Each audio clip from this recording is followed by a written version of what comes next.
Chapter 8. None of the showings are new, our friend Sarah complains. They've been the same for the past 2 months. Saturday night again, the same conversations as the week before. It's better than the other two choices, Em says, isn't it? She glances over at me, waiting for my opinion. I nod.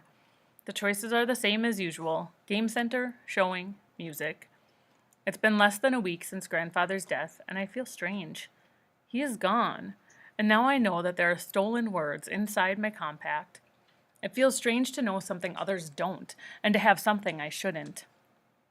So another vote from Kasha for the showing, Em says, keeping track.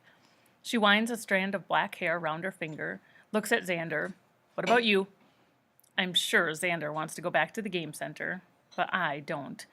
Our last excursion there didn't end so well, what with my stepping on the tablets and having to meet with an official. Xander knows what I'm thinking. It wasn't your fault, he says. You weren't the one who dropped them. It's not as though they cited you or anything. I know, but still. We don't really discuss the music. Most youth aren't crazy about sitting with a few other people in the hall and listening to the 100 songs piped in from some other place, or maybe even some other time. I don't think I've ever heard any of the work positions related to music. Maybe that makes sense. Maybe songs only need to be sung once, recorded, and passed along. No, let's do the showing, Xander says. You know, the one about the society with all the aerial views? I haven't seen that one yet, Kai Markham says behind me. Kai? I turn to look at him, our eyes meeting for the first time since the night I stepped on the tablets. I haven't seen him since then. I should say I haven't seen him in person. All week long, his face has appeared in my mind the way it appeared on the screen, surprising me with its clarity and then disappearing suddenly, leaving me wondering what it means. Why I keep thinking of him instead of moving on. Perhaps it's because of what grandfather said at the end, by telling me it was all right to wonder. Somehow, though, I don't think he meant Kai. I think it might be something bigger, something to do with the poetry. That settles it then. We'll watch that one, Sarah says. How could you miss an entire showing? Piper's question is a good one.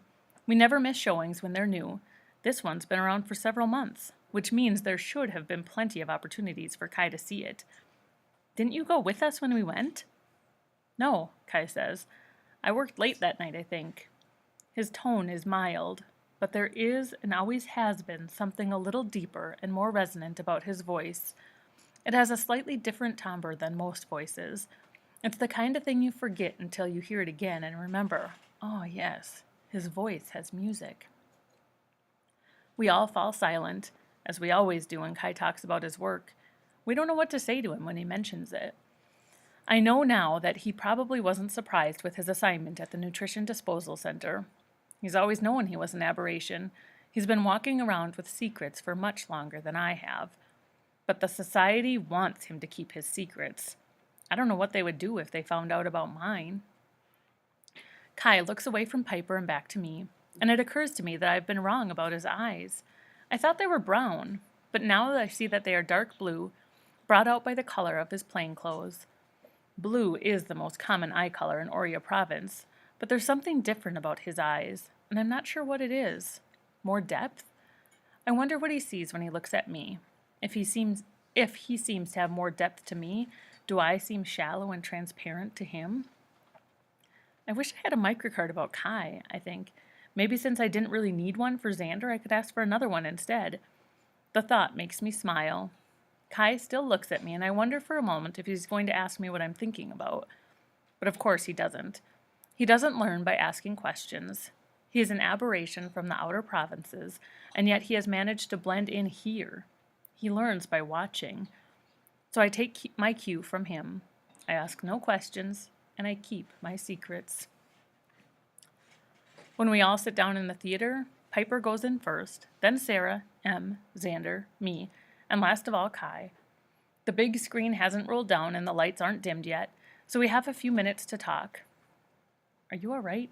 Xander asks me quietly, his words a whisper in my ear. It's not the tablets, is it? Is it your grandfather? He knows me so well. Yes, I say, and he reaches for my hand, gives it a squeeze. It's strange to me how our old childhood gestures come back, ones that have dropped away as we stayed friends but grew older. Holding his hand still feels like friendship, like something I've known for years, but also different now that it means more, now that it means a match. Xander waits to see if I have more to say, but I don't. I can't tell Xander about Kai because Kai is sitting right here next to me, I think. And I can't tell Xander about the paper because this place is too crowded. These are the reasons I give myself for not confiding in Xander as I usually do. They do not feel as true as they should. M says something to Xander and he turns to answer. I stare straight ahead for a moment, thinking about how strange it is that I have started keeping secrets from Xander just as we have been matched. It's been a few weeks since I've been able to spend a Saturday night with all of you, Kai says.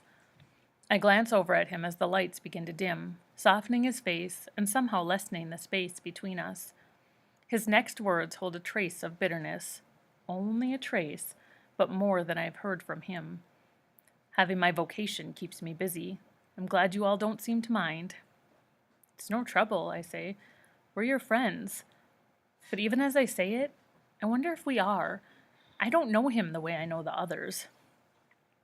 Friends, Kai says, the word softly, and I wonder if he's thinking of the friends he must have had in the outer provinces. The theater goes dark. I know without looking that Kai isn't turned toward me anymore and that Xander is. I look forward, straight into the black. I always enjoy these few seconds in the theater before a showing, when all is dark and I am waiting. I always feel a drop in my stomach, wondering if, when the lights of the showing come on, I might find myself completely alone, or wondering if the lights won't come up at all. I feel like I can't be sure, not in that first moment. I don't know why I like it. So what is a showing? Yeah, it's a movie. They're in a movie theater. It's just called something different. But of course, the lights come on the screen, and the showing begins, and I'm not alone. Xander sits on one side of me, Kai on the other, and in front of me, the screen shows the beginnings of the society. The cinematography is excellent. Swooping low across the blue ocean, the green of the coast, over snow-crowned mountains, and on into the golden fields of the farmlands. Over the white dome of our own city hall, the audience cheers when it comes into view. Across more rolling green and gold toward another city, and another, and another. In each province of the society, people are likely cheering as they see their city, even if they have seen the showing before. When you see our society like this, it's hard not to feel proud, which, of course, is the point.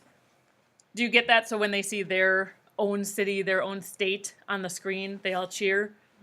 It's kind of like on the 4th of July whenever they play the Proud to be an American song and they do the Over the Lakes of Minnesota, right? What happens? Everyone cheers, right? That's our state. So they're doing the same thing. Kai takes a deep breath and I glance over at him. What I see surprises me. His eyes are wide and he has forgotten to keep his face still and calm. Instead, it is alight with wonder. He seems to think that he is really flying. He doesn't even notice me watching. After all that soaring beginning, however, the showing is basic. We go through how things used to be before the society came into being and before everything worked according to statistics and predictions. Kai's face settles back into its usual smooth expression. I keep sneaking glances over during different parts of the showing to see if he's reacting again, but he's not. When they get to the part about the implementation of matching, Xander turns to look at me. In the pale light from the screen, I see his smile, and I smile back. Xander's hand tightens on mine, and I forget about Kai. Until the end. At the end, the showing takes us back to how things were before the society, how things would be again if the society fell. I don't know what set they used for this, but it's almost laughable. They have gone over the top with the dramatic, barren redlands, the shabby little houses, the few sullen, hard, sad-looking actors walking around the dangerous, almost empty streets. Then, as if out of nowhere, sinister black aircraft appear in the sky, and the people run screaming away. The anthem of the society plays in the background, ornate higher notes crying across a strong bass line that pounds the feelings home. The scene is overdone. It's ludicrous, especially after the quiet scene at Grandfather's that I witnessed on Sunday. This isn't what death looks like. One of the actors falls to the ground dramatically. Garish red bloodstains cover his clothing. I hear Xander give a little snort of laughter next to me, and I know he feels the same way I do. Feeling bad that I've ignored Kai for so long, I turn to him to share the joke. He's crying, without a sound. A tear slips down his cheek and he brushes it away so quickly I almost don't know if it was there. But it was. It was. And now another tear, gone as quickly as the first. His eyes are so full that I wonder how he can see, but he does not look away from the screen. I'm not used to seeing someone suffer. I turn away. When the movie ends, reprising the sweeping travelogue from the beginning, Kai takes a deep breath. I can tell that it aches. I don't glance over at him again until the lights go back up in the theater. When they do, he is calm and composed and back to the Kai I know, or the one I thought I knew. No one else has noticed. Kai does not know that I have seen him. I say nothing. I ask no questions. I turn away. This is who I am, but not who grandfather thought you could be. The thought comes into my mind like a sideways glance, like a flash out of the blue next to me. Kai, is he watching me? Waiting for me to meet his gaze? I wait one moment too long before I turn back. When I do, Kai's not looking at me anymore, if he ever was.